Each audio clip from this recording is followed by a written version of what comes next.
Hello friends, welcome back to kitchen delights. ഇന്ന് നമ്മൾ പാവയ്ക്ക കൊണ്ടൊരു കറിയാണ് ഉണ്ടാക്കാൻ പോകുന്നത്. അപ്പോൾ ഈ പാവയ്ക്കയുടെ കയ്പ്പ് ഇഷ്ടമുള്ളവരുണ്ട്, ഇഷ്ടമില്ലാത്തവരുണ്ട്. പക്ഷേ നമ്മളിന്ന് ഉണ്ടാക്കുന്ന ഈ കറി ഒട്ടും കയ്പ്പില്ലാത്ത രീതിയിലാണ് നമ്മൾ ഉണ്ടാക്കുന്നത്. അതുകൊണ്ട് തന്നെ ഇത് എല്ലാവർക്കും ഇഷ്ടപ്പെടുന്ന ഒരു കറിയായിരിക്കും. അപ്പോൾ നമുക്കിത് എങ്ങനെയാണ് ഉണ്ടാക്കുന്നതെന്ന് നോക്കാം. ഇതിന് വേണ്ടിയിട്ട് ആദ്യം തന്നെ ഒരു 1/2 കപ്പ് തൂരപ്പരിപ്പ് നന്നായിട്ട് കഴുകി എടുത്തിട്ടുണ്ട്. അതിലേക്ക് ഒരു 2 കപ്പോളം വെള്ളം ചേർക്കുന്നുണ്ട്. വെള്ളം ചേർത്ത് ആവശ്യത്തിന് ഉപ്പും ചേർത്ത് ഇത് നന്നായിട്ടൊന്ന് വേവിച്ചെടുത്തു. 3 വിസിലാണ് വേണ്ടി വന്നത്. അതിനുശേഷം ഒരു പാൻ ചൂടാക്കിയിട്ട് അതിലോട്ട് നമുക്കൊരു 5ഓ 6ഓ വറ്റൽമുളക് ചേർത്ത് കൊടുക്കാം.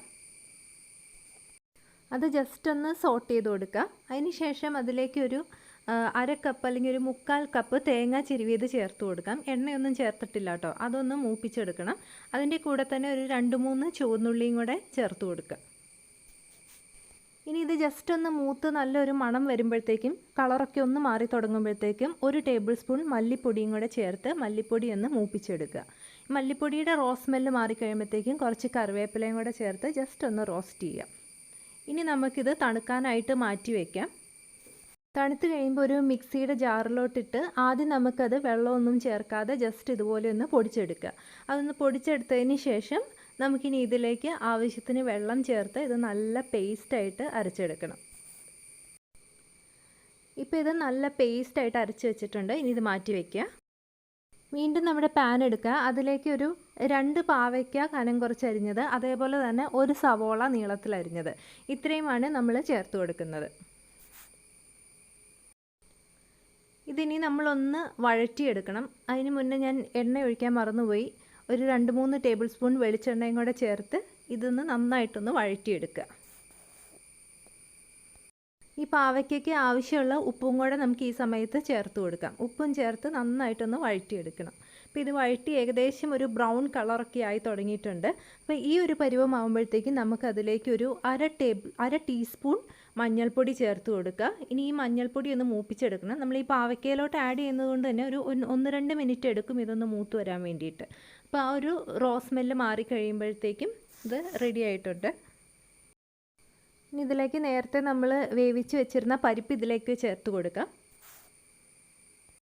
പരിപ്പ് നന്നായിട്ട് വെന്തിട്ടുണ്ടാവണം കേട്ടോ. ഇനി ഇതിലേക്ക് ആവശ്യത്തിന് വെള്ളം ചേർത്ത് കൊടുക്കാം. ഒരു 3 കപ്പോളം വെള്ളമാണ് ഞാൻ ചേർത്ത് കൊടുക്കുന്നത് കേട്ടോ. ആദ്യം നിങ്ങൾക്ക് ചേർക്കുമ്പോൾ ഒരുപാട് വെള്ളം ഉള്ളതുപോലെ തോന്നും, പക്ഷേ കുഴപ്പമില്ല. ഇത് നമ്മൾ തേങ്ങയുടെ അരപ്പും എല്ലാം ചേർത്ത് കഴിയുമ്പോഴത്തേക്ക് ഇത് നന്നായിട്ട് കുറുകി വരും. മാത്രമല്ല ഇത് ഇരുന്ന് കഴിയുമ്പോൾ ഒന്നും കൂടി കുറുകി വരും. ഇനി ഇതിലേക്കൊരു 2 ടേബിൾ സ്പൂൺ ശർക്കരയാണ് ചേർക്കുന്നത്. ഇത്രയും ശർക്കര ചേർക്കുന്നതുകൊണ്ട് കറിക്ക് മധുരമൊന്നും വരില്ല.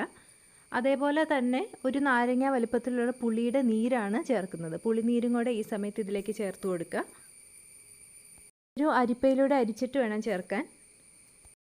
നന്നായിട്ട് ഇതെല്ലാം കൂടി ഒന്ന് മിക്സ് ചെയ്ത് കൊടുക്കണം. അതിനുശേഷം നമുക്കിതിലേക്ക് ഇനി ഉപ്പ് നോക്കിയിട്ട് ആവശ്യത്തിന് ഉപ്പ് ഈ സമയത്ത് ചേർത്ത് കൊടുക്കണം.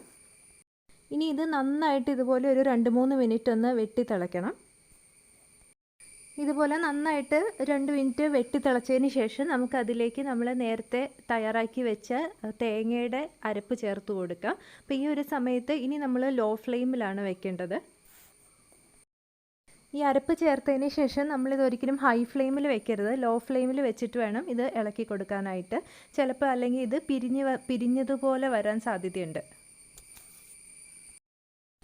ഇനി ഇതിങ്ങനെ ഇളക്കി ജസ്റ്റ് ഇതുപോലെ ഒരു തിള വന്ന് തുടങ്ങിയാൽ മാത്രം മതി കേട്ടോ. ഒരുപാട് തിളപ്പിക്കുകയൊന്നും വേണ്ട. ജസ്റ്റ് ഒരു തിള വന്ന് തുടങ്ങുമ്പോഴത്തേക്കും നമുക്ക് സ്റ്റൗ ഓഫ് ചെയ്യാം.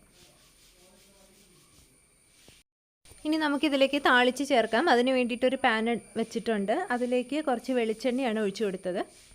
വെളിച്ചെണ്ണ ഒന്ന് ചൂടായിട്ട് വരുമ്പോഴത്തേക്കും നമുക്കതിലേക്ക് 1 ടീസ്പൂൺ കടുക് ചേർത്ത് കൊടുക്കാം. കടുക് പൊട്ടി തുടങ്ങുമ്പോഴത്തേക്കും നമുക്കതിലേക്ക് ഒരു 2-3 ചുവന്നുള്ളി സ്ലൈസ് ചെയ്തത് ചേർത്ത് കൊടുക്കാം. അതിൻ്റെ കൂടെ തന്നെ കുറച്ച് കറിവേപ്പില ചേർത്ത് കൊടുക്കാം. അതേപോലെ ഒരു വറ്റൽമുളക് ചേർത്ത് കൊടുക്കുക. ഇതൊന്ന് ജസ്റ്റ് ഒന്ന് മൂപ്പിച്ചെടുക്കുക. മൂപ്പിച്ചെടുത്തതിന് ശേഷം നമ്മുടെ കറിയിലോട്ട് ഒഴിച്ചു കൊടുക്കുക. ഇതിപ്പോൾ തന്നെ ഒരുവിധം നന്നായിട്ട് കുറുകിയിട്ടുണ്ട് കേട്ടോ. ഈ ഒരു മൂപ്പിച്ച സമയം കൊണ്ട് തന്നെ അതൊന്ന് കുറുകി വന്നിട്ടുണ്ട്. ഇനി കുറച്ച് സമയം കൂടി ഇരുന്ന് കഴിയുമ്പോഴത്തേക്ക് ഇത് നന്നായിട്ട് കുറുകി വരും. അപ്പോൾ എല്ലാവരും ഒന്ന് ട്രൈ ചെയ്ത് നോക്കണം. പ്രത്യേകിച്ച് പാവയ്ക്ക ഇഷ്ടമല്ലാത്തവരാണെങ്കിൽ ഒരു തവണ നിങ്ങൾ ഇങ്ങനെയൊന്ന് ഉണ്ടാക്കി കഴിച്ച് നോക്കണം. പിന്നെ ഇപ്പം നമ്മൾ ഈ ഉണ്ടാക്കിയ കറിക്ക് ഒരുപാട് എരിവ് ചേർത്തിട്ടില്ല, വറ്റൽമുളകിൻ്റെ എരിവ് മാത്രമേ ഉള്ളൂ. അതുകൊണ്ട് വേണമെന്നുണ്ടെങ്കിൽ നിങ്ങൾക്ക് കൂടുതൽ വറ്റൽമുളക് ചേർത്ത് കൊടുക്കാം. അപ്പോൾ മറ്റൊരു വീഡിയോയുമായിട്ട് വീണ്ടും കാണാം. താങ്ക്